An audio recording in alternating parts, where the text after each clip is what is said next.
Crystal Police Department is crediting social media with helping to find a teen who went missing earlier this week. Police departments are really leveraging social media nowadays to get timely information out to citizens. On Wednesday, Crystal Police posted a Facebook and Twitter message about 17-year-old Tyler Simonson, who has autism and was missing. He got off his school bus and walked away. Police put Tyler's picture and information on their social media accounts, and instantly thousands of people shared the post. Within the first hour, that led to a sighting of the child in the area of 63rd and Boone, I believe it was. We sent an officer over there and actually verified by surveillance video that that was our child. And then another tip came in up in Maple Grove that he was sighted, and Maple Grove police responded to that tip. The Crystal Police Department is encouraging the public to follow their social media pages as well as other police departments. A local boxer has a huge fight in a few days, but recently his focus has been on helping the homeless. Reporter Eric Nelson shows us why the fighter is passionate about knocking out the social issue.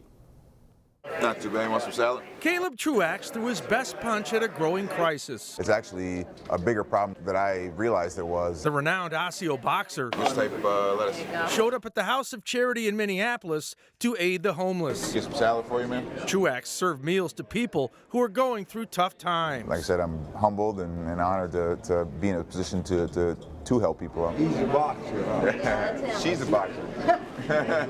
Truax tried to lift their spirits and encourage them to keep powering on, even while dealing with serious adversity. That's a good attitude to approach anything in life. You might be down now, but you might turn a corner and things might be positive in the future. Caleb and my son went to Osseo together. They played sports together. Deborah Moses runs the House of Charity and has a special bond with Truax. I think we bonded because both Caleb's mom and I were single mothers out in Maple Grove in that Osseo area. They both know that the homeless epidemic extends beyond the inner city.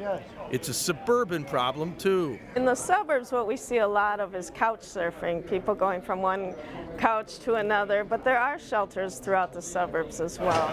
Fortunately for Truax, he was never homeless growing up, but his family did struggle. Had to spend my fair share of time at a food shelf and stuff like that, getting help, with a single mom. In the burbs, the homeless situation is a hidden problem.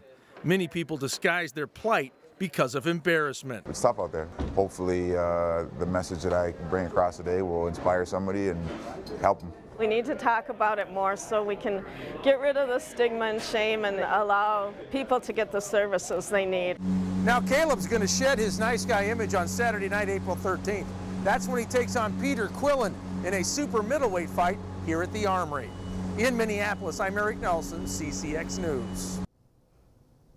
Friday marked the first day that golfers could get out on the greens of Edinburgh, USA. The skies were gray and there was still some snow on the ground, but that didn't stop golfers from showing up for a noon tee time. The course opened 2 weeks ahead of schedule. Edinburgh is known for its magnificent 18-hole course. We caught up with a lot of golfers who were excited to be able to swing their clubs. I'm surprised that we're out at this point. Last year we were a little bit later because of the weather, but with golfers we play in anything, so I'm happy about this. While the course is open, the clubhouse is closed for renovations. It's expected to open on April 20th. Young students at Maranatha Christian Academy have a new place where they can share ideas and let their imaginations run free. I recently had a chance to check out their new library and STEAM Center. So how do you think she's feeling now? The new high-tech library and STEAM Center opened in January. Crunch! And it's already a big hit with students. I like that we get to be creative. The center has two components, literacy and technology. We learn CAD, so computer-aided design, and then they can print their designs on the 3D printer. They learn robotics, they learn coding. Recently, teachers teamed up to collaborate on lessons. Can you say yes? Yes! I use the literacy, and she's been the STEAM. On the day we visited, students read the book, The Most Magnificent Thing. And they were inspired by the character in the story. She was trying to invent something that was in her mind, and she couldn't get it out. Students then took the lesson they learned from the book and created their most magnificent thing. We're making a bridge. The young students were very creative. Going to cut pipe cleaners, and these are going to be the sea.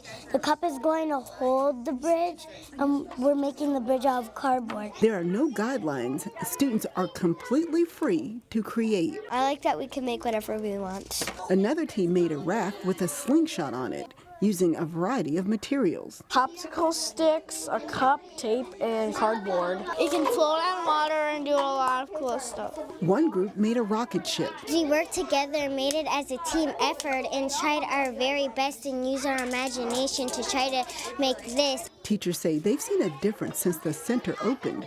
Students work better with their teammates, and most importantly, students are more confident. They're more comfortable sharing ideas. They're not afraid to share their ideas if they're given the opportunity to create. Skills students will be able to use when they become adults. When they graduate and they're looking for careers, I want to give them the confidence to go for something like computer science or engineering in college if that's something that they're interested in. The Minnesota Association of Christian Schools Fine Arts Festival was held at Fourth Baptist Christian School in Plymouth on Friday. We leave you today with the Fourth Baptist Handbell Choir.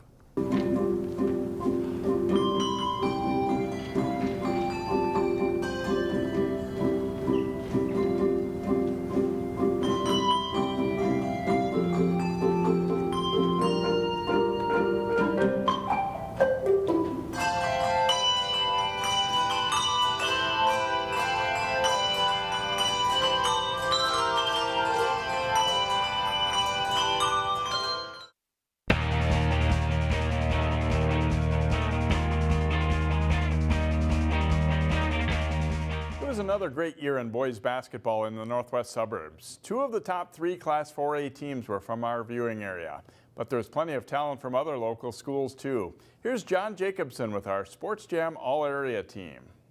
He's got that combination of Our team starts with an imposing trio of big men. Right there. 6'11" Hopkins senior number 22 Zeke Najee finished off a great year with a state championship Saturday. The Metro Player of the Year averaged 24 points and nearly 10 rebounds per game. He'll play next year at the University of Arizona. Puts it on the deck and explodes to the basket for the dunk. Park Center's number 42 Dane Danger helped lead the Pirates to the state tournament for the first time in 6 years. The 6'10" junior averaged just over 15 points and 10 rebounds a game. A high Division I recruit, Danger was named to the all-tournament team at state. Breck's number 21, David Roddy, was a physical presence around the basket.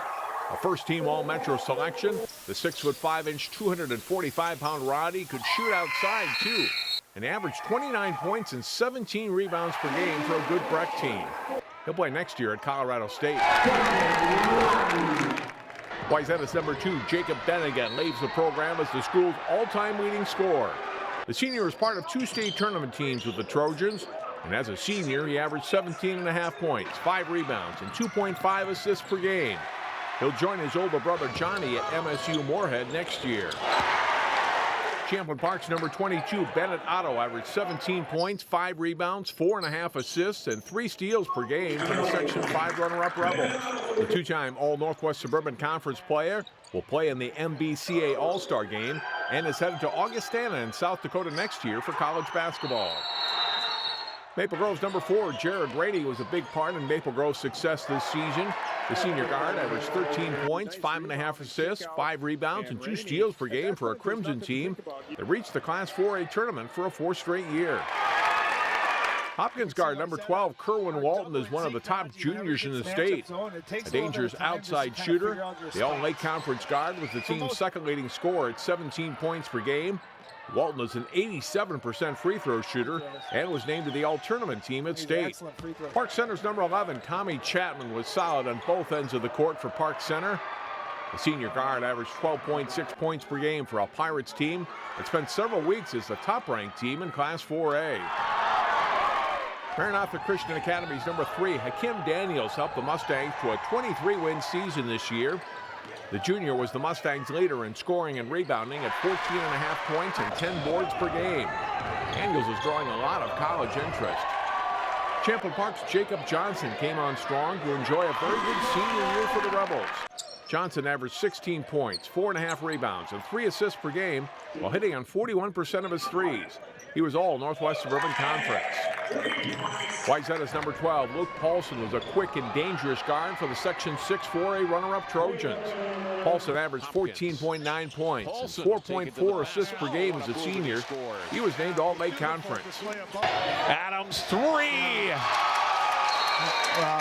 Maple Grove guard number 14, Nate Adams, was a great outside shooting threat for the Crimson. The senior guard helped the Crimson win 23 games and led Maple Grove in scoring at 15 points per game. He will play collegiate golf next year at North Dakota State. A dozen of the best from the area make up the 2019 Sports Jam boys basketball team.